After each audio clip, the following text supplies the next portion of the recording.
What is up, Crocs and clan members, anime fans, and others who have stumbled upon this video? I'm SoresanCrockxen, and today we're going to be doing another anime time with Soresan. And today's topic is going to be Listen to Me Girls, I'm Your Father. Let's go.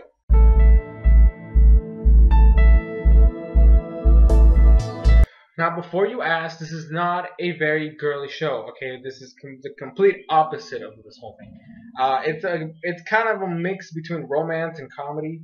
It's not a rom-com, but in fact, it doesn't really feel like a romance, to be quite honest. It's really more like a dramatic comedy. So the basic premise of the story is, in the very beginning, like the first episode, you have Yuta, who's the main character. He's like visiting his sister, who's gonna go on a trip with her husband, her husband, and she needs him to babysit their daughters. But two of them aren't really hers; they're from his previous marriage, and then their kid. So there's three little girls. There's one that's 14, who's Sora. You have a 10-year-old Mira, and then a 4-year-old named Hina. Now, in the very same episode that he goes to visit, as soon as they leave, what ends up happening is their plane crashes and then they died. So right off the bat, you're hit with just a huge blow, which is really like a big way to start a series. And I'm sorry about my dog barking in the background. He always does this. As soon as I start to record, he does this shit. But anyways, so the basic premise of what happens is all the girls are going to get separated from each other. One's going to move away, like overseas. One is going to a boarding school, and then the other one would go to live with another family member, like across the country. Basically, all three girls were going to get split up. Now, Yuta felt like that was unfair to the girls because, you know, they're sisters and family needs to be together. And then it brought back memories of when his parents died. His sister took care of him. Basically, she dropped everything to take care of him. She actually gave up school to get a job to take care of him when they were younger. So now it's his time to do this, essentially. And he ends up actually kidnapping the girls. And then the story is just the struggle, because he's in college, right? So I think it's his first year in college. He has a part-time job. And now he has to take care of 3 girls in a small-ass apartment. That apartment is probably maybe a little bit bigger than my room, right? It's not a big space. There's not a lot of space. The kitchen is really small, and the bathroom literally is mixed with the closet. Like, the closet space they have is literally like, that's half of that area, and then the other half is a small ass bathroom. It does have a bathtub at least, and then you have like a small room, which then they have to like somehow like move stuff around to make sure that everybody fits there when they go to bed. So like a little small table they have to move. They basically have to change up the whole room every day as soon as they get up, and then as soon as they go to bed, because they have to clean up everything, put the mattresses away. I mean, not mattresses, but I forget what they're called. But it's kind of like a mat, and that's kind of how they sleep. It's not a bed, but you know, so that stuff. Now they have to put that away in the closet, and then make sure they make everything so then they can eat breakfast. They don't have a table. They have this small ass thing, and just the struggles of having to deal with all this. Yuta having to get another job, and then drama that ends up happening with the landlady, technically. And just everything that happens in between, and that's your basic premise. So it's not like that, okay? You cannot judge me for that. So, but anyways, we're gonna move on.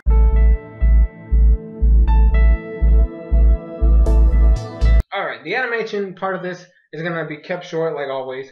But the animation style is actually pretty nice. It's just the one thing that really kind of might hinder you, or like it's always there, it's constantly there. But they use like a lot of like pinkish red coloring when it comes to, like, for example, your hands. You know, you have your hand, but then you would see like red here and then red here, kind of like showing like maybe like a difference. Like if it's like shading, but they used red, so it kind of glares. They also have it in their elbows and their knees, sometimes their cheeks, and then like you know, not really their heels, but the point is that they use this color so much, and it's very noticeable. So it kind of gets glaring at it every once in a while. Um, and then the music was fine.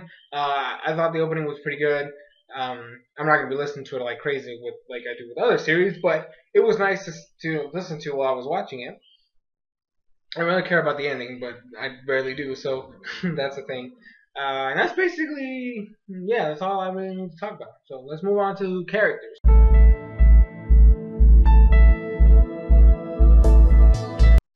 Characters. The part that always takes up the most time in these videos. So we have, like I said, we have our four protagonists, technically, and then we're going to talk about a side character. Yeah, I think I'll do like Yuta and the girls, and then there's this chick that is like an important supporting character, and then I might talk about Yuta's best friend. I'm not sure because he wasn't really that relevant except for like a few occasions, so I don't know if I feel like I need to talk about him. But first off, we have Yuta, obviously our main character. I'm gonna try to see if I can start adding like images when I start talking about characters. But Yuta right here, he is essentially a hard-headed, never give up type of. He's basically a typical standard shonen character, shonen main character. They don't like to give up. They always like to put their best foot forward. Always working for others. The whole shebang. Okay, that's literally what he is. Now, what ends up happening is that because he's so dedicated to all this stuff, he tends to miss out on a lot of the subtleties of what goes on throughout the series. For example, he never, let the landlady know, hey, I'm moving in these three girls with me. So there was an episode that, spoilers, but she basically threatened to kick him out, and she actually technically kicked him out of the complex because she didn't get any notice of anybody else moving in. And then there was the whole drama, that entire episode of him trying to find a house and a place to live, and then it all getting resolved at the very end with her technically the landlady's mom is the one that owns the entire building. She's just the manager, but she acts like the landlady, and she's the one that's always there. But the point is, they ended up fixing everything so that he apologized, like after begging for extended time to see if he can find another place, and she forgave him, but said that they have to sign a new lease so that they can have all four people like signed up so that nothing happens. And basically the result of if they fail to comply is that she gets to keep Hina, which is the youngest of the girls. It was fun. But so that was just an example of how like some of the stuff happens. There's also an episode where like Muna was like very depressed, but he didn't really realize it, and so like it ended up. This is the episode that the best friend.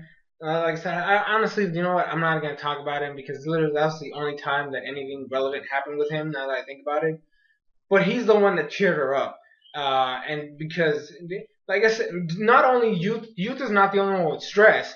You have Sora as well because she's in a club and she has to get home. She has to do the cooking. She has to do the cleaning.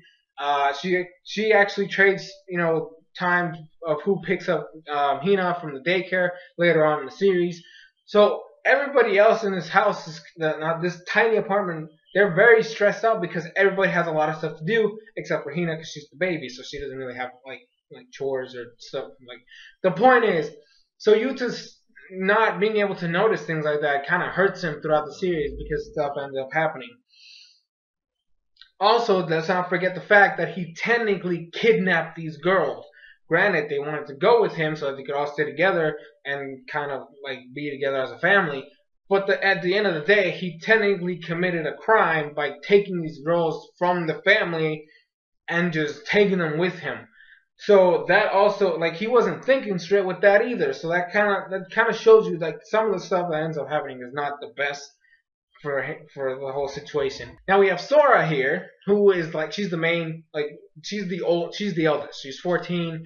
She actually has a crush on Yuta, and so she's always like kind of like trying to work as hard as possible for him. She actually is the one that tries to make sure that his life is at least stressful as possible, because not only does she have feelings for him, she knows that if everything goes wrong, they're gonna have to leave, and then everybody's gonna split up again, and she doesn't want that. So she's always trying her best. That's why she goes into like this weirdo like phase where she basically gives up on everything she likes because she has she put herself into such a certain spot to where she had to give up what she liked in order to make sure that everybody stayed together. Like the whole thing didn't come crumbling down.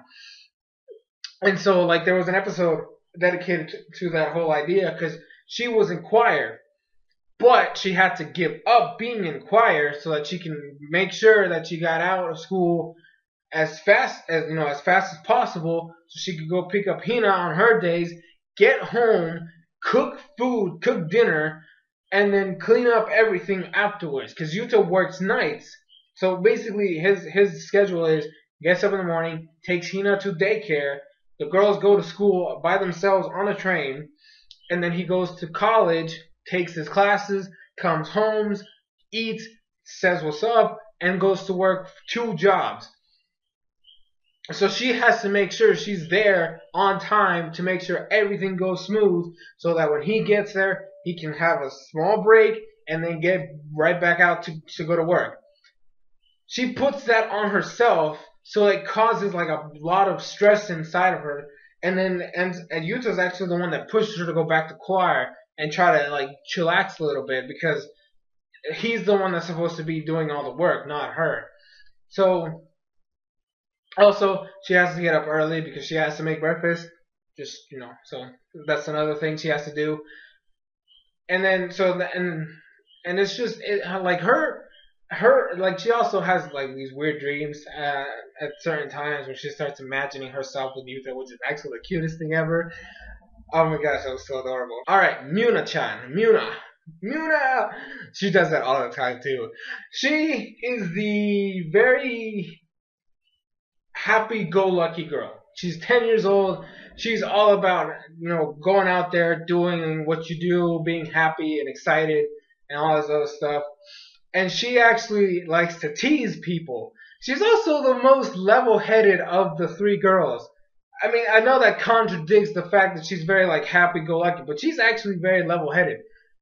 She's always teasing Sora with Yuta, because, there's certain situations where it looks like there could be like some type of romance that might happen, and so she's like teasing Sora all the time. It's so funny.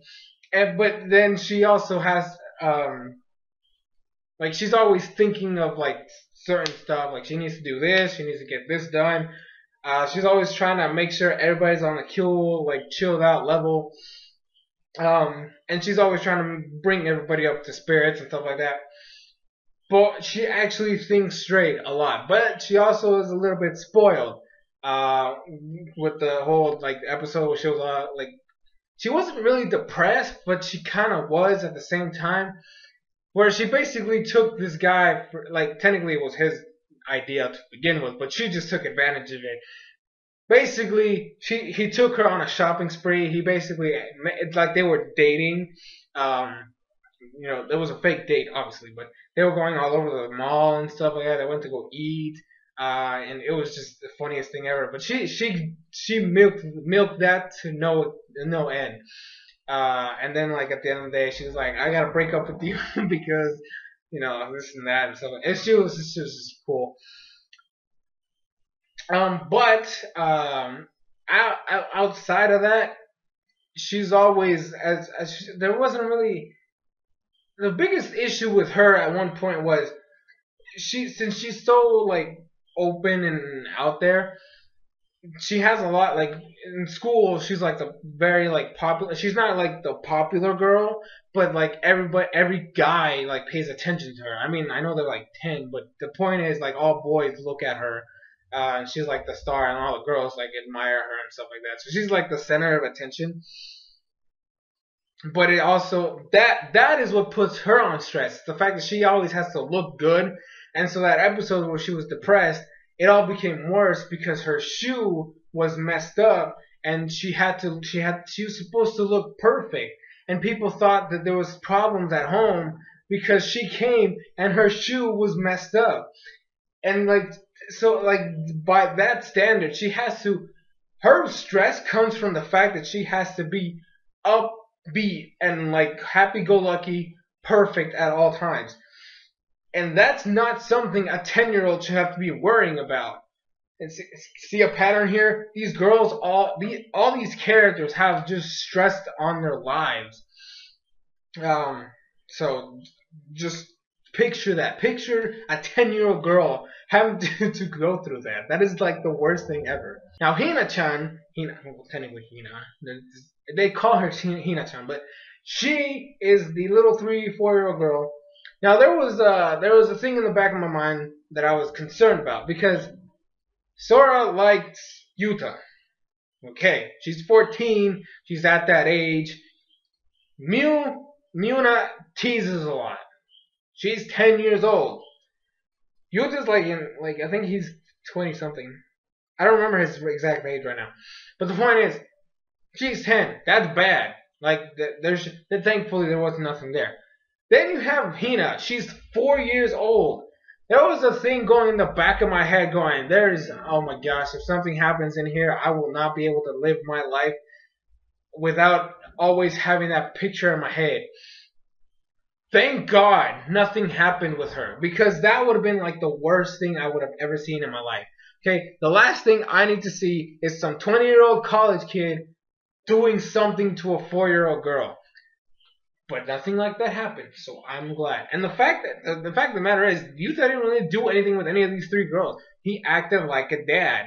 Like, granted, he's their uncle, but he acted like a dad. He was always taking care of them. Hina's she doesn't have really a lot of stress. The problem with Hina is the fact that she doesn't know her parents are dead. She understands, or the way she pictures it is, they're on vacation. They're away somewhere far. She has to be with uncle until parents get back. That actually makes even more stress on the other characters because they're like, oh crap, we can't make. And the problem is that Hina is always she brings this up constantly. I can't wait for mom and dad to come back, or I can't wait to show this to mom and dad. When are mom and dad coming back? So that right there in itself is adding even more stress on everybody else because she doesn't know. She's a little girl. She's technically a baby still. She doesn't understand the concept of death, and technically they never even told her that they're not coming back. They just said they're away. And that causes problems at the very end. But I'm going to save that for the final episode section. But since she doesn't know anything, she just pictures her parents away on a freaking paradise doing, whatever parents do in her mind. And so she just spends her time making everybody happy. Her smile is what brings smiles to everybody else. Everybody in the neighborhood knows who Hina is. In fact, she's so well known that people just give her stuff for free. That is actually useful for Yuta in terms that there's shit he doesn't have to buy because they just give it to her. So it kind of works out for him and the girls in a way because, Hina gets something, she gets a snack, or they give them something for free, and then they have something that they don't have to worry about later on. So that's her whole purpose, is just to be there and have, she's just supposed to be the smile. She's supposed to be the one that makes everybody happy by not knowing anything. So she's technically the ignorant one in this whole situation. Now, I'm not saying that as a bad thing. She's a baby. She's not supposed to know any of this crap. But at the same time, it kind of makes everything worse at the end of the day. So that's basically all I want to say about that. There's really nothing else to say about her except for that. Alright, so the last character I want to talk about is Hika. Hika is this girl who goes to Yuta's college. She's a part of this sightseeing club, which is where Yuta kind of he likes her. Okay, that's his goal. That's his goal right there. She is the one that he wants to have. So he basically ends up joining the club and all this other stuff. And there's this other. That's where his best friend always all hangs out. And this other guy. I'm not gonna talk about these other characters. I'm sorry. If you really want to know, let me know in the comments, and I might give you like a brief description or something like that. Maybe for whatever reason you want to know. But anyways, so her whole goal, her whole purpose in this entire show is literally making Yuta's life easier. How? Like she doesn't do this like she just doesn't just go up there and be like, hey, do this, or I'm gonna do this. No, what ends up happening is he hides the fact that he has nieces. Nobody knows this except for his best friend. Why? Because the president of the club is, I'm pretty sure the dude is a pedophile. Okay, the dude straight up acts like a pedophile. It really concerns me. She ends up meeting, like when they all meet the girls,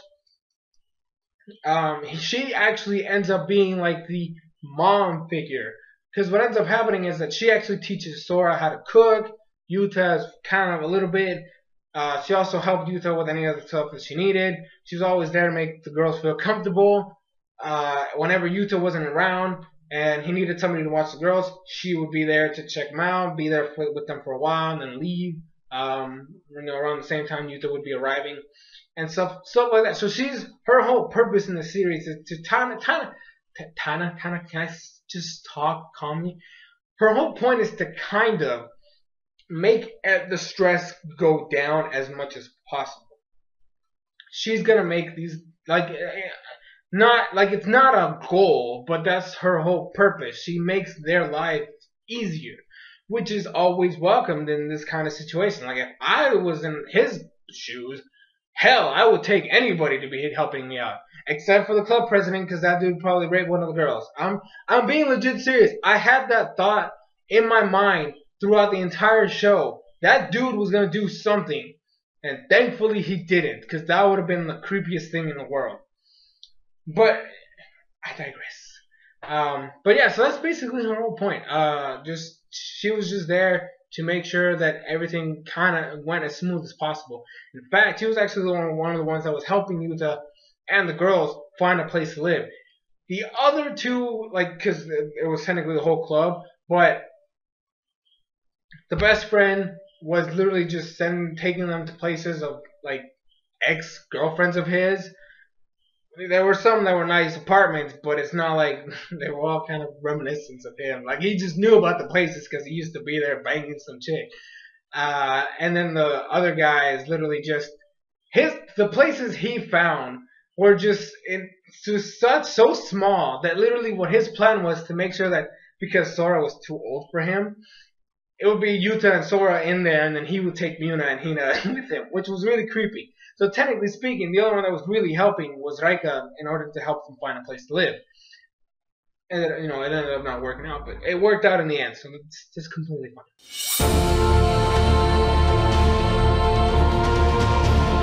Alright, final episode time. Now, as I stated earlier, one of the biggest flaws of Hina not knowing about her parents' death, it's what happens at the end. Now, as I've stated, she's constantly bringing up her parents. Right now, there's a drama going on with the fact that their uncle, technically Yuta's uncle and aunt, his relative, wants to take the girls in. Their idea, they were the ones who suggested the idea of splitting them up to begin with. Now they're coming in being like, we're gonna take all three girls. We hope to hear an answer from you at some point. Fine, that's totally okay. What ends up happening is Hina has a play, not really a play, but more like a performance. Her daycare center is gonna be, they're gonna have all the kids singing and dancing. Yeah, great, that's fine. The problem is that because Hina thinks her parents are gonna show up, she kept practicing because her parents were gonna show up. They promised they would be there for her performance. That right there caused everybody to shut down. What ends up happening is that Sora has to tell Hina the truth because they're not gonna be there no matter what she says. Basically, said like she doesn't flat out say they died, but she basically says they won't be there. They can't come. They're too far away and they can't come back. So Hina's like, oh, then I'll go and see them. And she's like, you can't go see them. You can't go to where they're at. And so Hina starts to cry, saying that if she can't go to them and they can't come to her, she'll never see them again. And it just causes a whole bunch of stress and drama where there was no need for it. And it happens in the very last episode. And then Hina is like on a depression. Like, we don't see the depression, but essentially she skips daycare for 3 whole days. That honestly right there should be a blow to anybody. Now Yuta does decide to keep the girls. He ends up telling his uncle and aunt, I'm gonna keep them. They're mine. Yada yada yada. Hina ends up giving up herself, right? So she's gonna go to daycare. She's gonna do the performance. But she basically shafted Yuta because he said he was going to go there in her place. And she said, I don't want you there. So it basically said he doesn't know what to do anymore. Raika doesn't make it any better. Technically speaking, she didn't say it the way he thought she meant. But he thought he was a dad, right? No, he thought he was their dad. But because of what happened with Hina, he doesn't feel like he's their dad. And she's like, nope, you're not their dad. And he felt depressed because she just told him that. But later on, he realized what she meant. He is a dad. He's just not their dad. So he can still be their dad, but while not being their actual dad. And so basically said, it was the funniest thing ever. The performance is going to happen. He remembers what his sister did during the parent-teacher stuff. She showed up running, saying that she was there. She was her whole family. She was his whole family. She was there to take care of him. So what did he do? He goes to Raika, thanks her for what she said, and then asks her to marry him. Not for reals though. But that was the funniest part. Everybody's like, what? But what ends up happening, she basically is supposed to act like his wife, like their mom during the performance, so that Hina has a mom and a dad there. Even though, for the most part, she was already technically their mom. She was always taking care of them. So you could technically argue that she was their mom. And so they watched the performance. The performance was great. The whole neighborhood came by to watch Hina perform. And Hina was so happy. All the kids were like, oh my gosh, I can't believe how many mommies and daddies you have. Because everybody just loves these kids. The whole neighborhood essentially revolved around them, making their life, because they know everybody. So everybody tried to make everybody's life as easy as possible, or as smooth as possible, with the least amount of stress, you know. And then the episode ends with a nice end cutscene of them moving out of their crappy small ass apartment into their old house, which was the funnest and coolest thing ever. Now, Listen to Me Girls is honestly not for everybody. Although I've never been in a situation like that, I was kind of able to relate to Yuta because I do have a lot of stress most of the time because I have so much crap to do. I have to take care of my grandma. I got to make sure I can take care of my dog. I got studies. I got YouTube. I got a bunch of shit all the time. So I can relate. There's a lot of stuff that you have to do sometimes. So I was able to relate to him. You know, somewhat. But overall, this show is pretty damn good. So I honestly highly suggest it. So my rating for Listen to Me Girls, I Am Your Father is definitely finish it. I really highly recommend you guys do because it is fantastic. Honestly, I feel like just because of the character interactions and the fact that you see all of this develop, there's constant development in every episode. You know, granted, it's not always going to be like a big major development, but there's always something that's going to get better and progress in some way, shape, or form. So I definitely recommend this show. And yeah, so that's going to be it for this anime time. Thank you guys so much for watching. Leave your thoughts and comments in the comment section down below. Have you ever seen this show? If you have, what did you think? Are you going to watch it now that I recommended it? Because remember, these are all just my opinions, okay? You don't have to agree with me. Maybe you watched and you hated it. Just tell me down below. I'll be fine to hear it. But yeah, so that's going to be it for this video. Thank you guys so much for watching. I'm SoresanCrockxen, and I'll see you guys in future videos.